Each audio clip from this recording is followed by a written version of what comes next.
জ্বালানি সংকট নিরসনে সরকার একটা কমিটি করেছে। এখানে কি অ্যাকচুয়ালি যারা প্রপার ব্যক্তিত্ব এই ব্যাপারটা সলিউশন করার জন্য তারা রয়েছেন? দেখুন, প্রথমত হচ্ছে কমিটি গঠনের উদ্যোগটাই ইতিবাচক। এই কমিটিতে যারা সদস্য হিসেবে রয়েছেন, এটাতে বিরোধী দল এবং সরকারি দলের কর্মকর্তারা রয়েছেন, মন্ত্রী মহোদয় রয়েছেন এই কমিটিতে।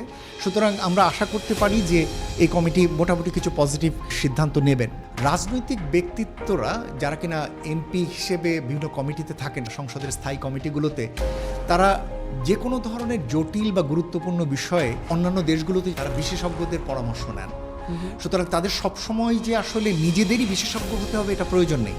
আমরা জনপ্রতিনিধিদের সবসময় বিশেষজ্ঞ হিসেবে আশা করি না, কিন্তু আমরা যেটা আশা করি তিনি জনপ্রত্যাশাগুলো ভালো বোঝেন। যদি সেখানে বিশেষজ্ঞ জ্ঞানের দরকার হয় তাহলে তাদেরকে আমন্ত্রণ জানানো। আমি আশা করব যে এই কমিটি আগামী দিনগুলোতে শুধু নিজেরাই সিদ্ধান্ত নেওয়ার জন্য বসবেন না, একই সাথে বিশেষজ্ঞদেরকেও আমন্ত্রণ জানাবেন বিভিন্ন বিষয়গুলোতে মতামত দেওয়ার জন্য।